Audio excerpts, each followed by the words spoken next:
the state's most dangerous highways is getting a major makeover. And if you drive Highway 65, this in the Northwest Metro, you're going to notice some big changes today. Our Barrett Leone live in Blaine with a look at what's happening and also how this is expected to make the highway safer for years to come now, Barrett. Hey, that's right. Yeah, when it comes down to it, that's what this project is all about. Safety, also improving mobility and traffic flow here on Highway 65. So crews will be starting the years-long project off today, and they're working to transform this stretch of Highway 65 into a freeway and ultimately get rid of some of those high-risk intersections. Now, right now, most of the work that crews will be doing will be preliminary work, behind-the-scenes work, but that will eventually change. So this is the stretch of road we're talking about, Highway 65. Between 97th and 125th. Many consider this nearly 3-mile stretch dangerous because of all the stop and go. But here is what this project will eventually look like. Bridges will carry Highway 65 over cross streets with some roundabouts below there. Now, this freeway design is supposed to make the stretch safer for drivers. We heard from the mayor earlier this year at the project's groundbreaking. This project will also help reunite our community. We no longer will have this dividing line separating east-west Blaine. It now will be a community that can come together with easy east and west connections. So this year, construction crews will focus on relocating utilities, widening parts of the highway, building traffic crossovers, and installing storm sewer pipes. Now, drivers should expect some lane closures and potentially some side street detours while this happens this summer. The bigger transformation is what we will see in the next few years. AJ, Heather.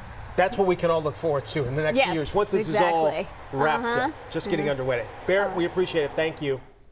Well, just 1 week from today, a strike is looming. This is at Target Field, and it's not the kind that you may be used to.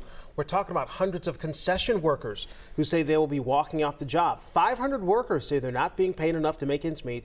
They say their employer, Delaware North Company, also does not provide them with health insurance. So the workers are going on a one-day strike. It is Monday, June 22nd. That's the day the Twins play the world champion LA Dodgers. They're asking fans to bring their own food to the game that day. It's now been more than a year since a deadly political attack shook Minnesota and the entire country. Former Speaker of the House Melissa Hortman and her husband Mark were shot and killed. State Senator John Hoffman and his wife Yvette were shot. Their daughter Hope also a victim of the tragedy. The attacks also happened early in the morning of days of a planned No Kings protest, which was put in jeopardy because of all that violence. People gathered at Francis Burger Joint in northeast Minneapolis yesterday to watch No Kings rally live stream and also pay tribute to the Hortmans. They also recalled how thousands showed up for the Capitol rally back in June of 2025. That was despite safety concerns and an ongoing manhunt for Vance Belter. Belter pleaded guilty just this past week to federal charges in their murders. Protesters reflected on a dark day in Minnesota's history. I just remembered like what kind of a country do we live in, you know, where this is going to happen. We did not want to back down from the violence and from the terrible tragedy. A year later, those in attendance say they will continue to speak up and standing up for what they say is right. It is 6:48 and a deal is dealt in the war with Iran. That's according to President Trump.